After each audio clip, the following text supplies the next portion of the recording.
students, it's me again, Ma'am MJ, and welcome to Math 10. Our topic for today is about geometric sequence. Let's define first what is geometric sequence. So geometric sequence is a sequence whose consecutive terms have a common ratio or small letter r. Consider these following sequences. So we have 2, 4, 8, 16, 32, 64, 128, 256. This sequence is an example of a geometric sequence because each term is obtained from the previous one by multiplying it by 2, which is the common ratio. So let's try some example.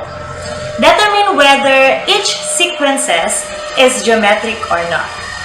So for letter A, we have 40, 20, 10, 5, 2.5, and 1.25. While letter B, we have 2, 2 square root of 2, 4, 4 square root of 2, 8, and 8 square root of 2. So let's start with letter A.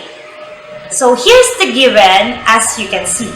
We have 6 terms. So for A sub 1, we have 40, A sub 2, we have 20, A sub 3, we have 10, A sub 4 is 5, A sub 5 is 2.5, and A sub 6 is 1.25.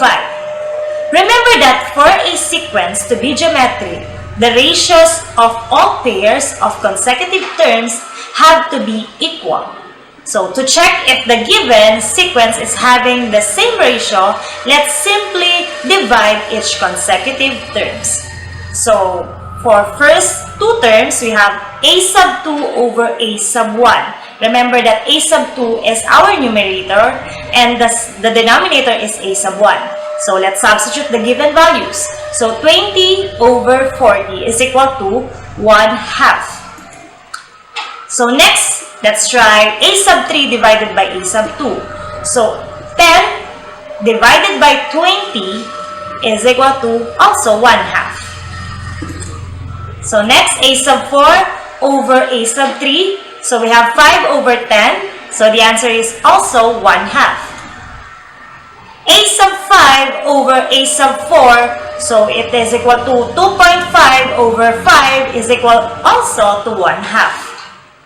Now, let's proceed to A sub 6 over A sub 5. So 1.25 over 2.5, we have 1 over 2 or 1/2. To make sure, try to multiply 0.5 or 1/2 to each term. So let's try the first 4 terms. So 40 times 0.5 is equal to 20, which is our second term. So for the third term, 20 times 0.5 is equal to 10. And for the fourth term, let's multiply 10, which is the third term, to 0.5, and we get 5. Therefore, the common ratio of the sequence is 1/2 or 0.5. And the sequence is a geometric sequence.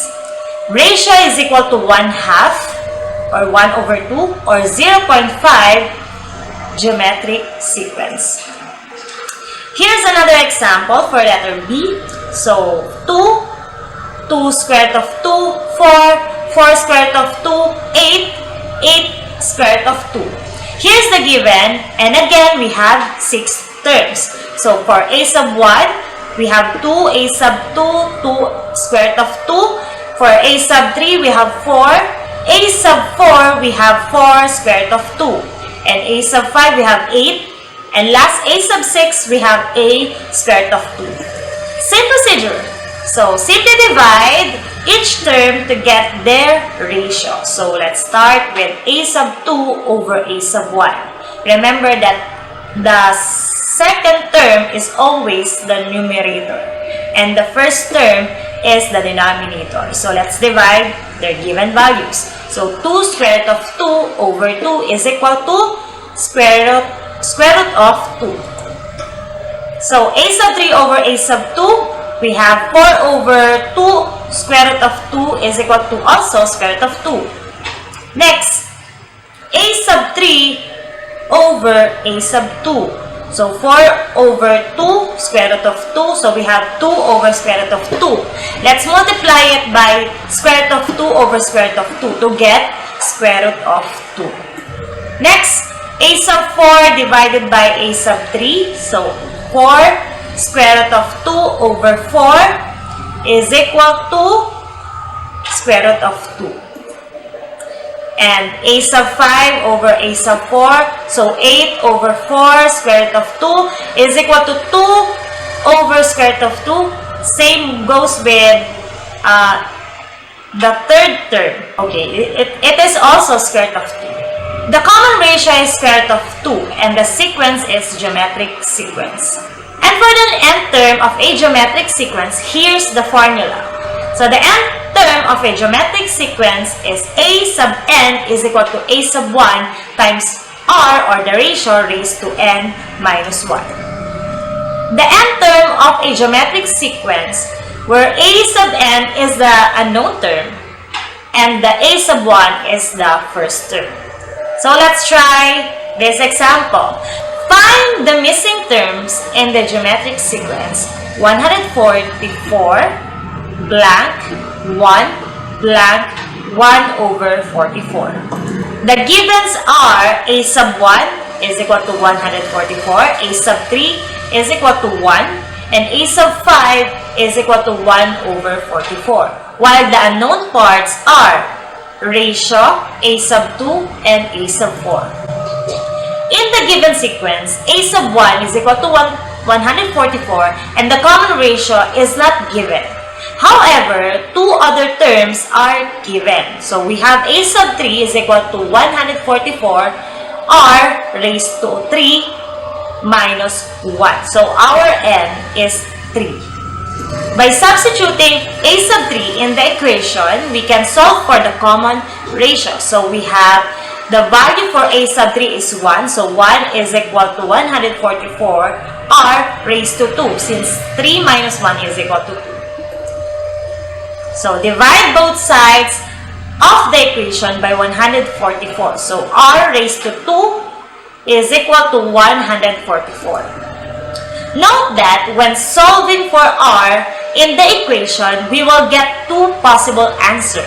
One is positive and the other one is negative. So to get the value for ratio, let's square root both sides. So we have r is equal to positive negative square root of 1 over 144. Therefore, there are two possible common ratios for this sequence. R is equal to 1/2 and R is equal to negative 1/2. To find the missing terms, use the formula for each possible common ratios. When R, or the common ratio, is equal to 1 over 12, let's solve for a sub 2. So a sub 2 is equal to 144 times the ratio, which is 1 over 12, is equal to 12. So our second term, or the a sub 2, is equal to 12. Now, to solve for a sub 4, so 1 times 1/2 is equal to 1 over 12. And when the common ratio is r is equal to negative 1 over 12, so to get the value for a sub 2, we have 144 times negative 1 over 12 is equal to negative 12. And also for a sub 4, we have 1 times negative 1 over 12 is equal to negative 1 over 12. The given geometric sequence may be completed in two ways. So we have 144, 12, 1, 1/2, and 1 over 44. Or 144, negative 12, 1, negative 1/2, and 1 over 44. So that's our topic all about. I hope that you learned a lot today, and I'm praying that you're in a good health. Thank you and see you next video.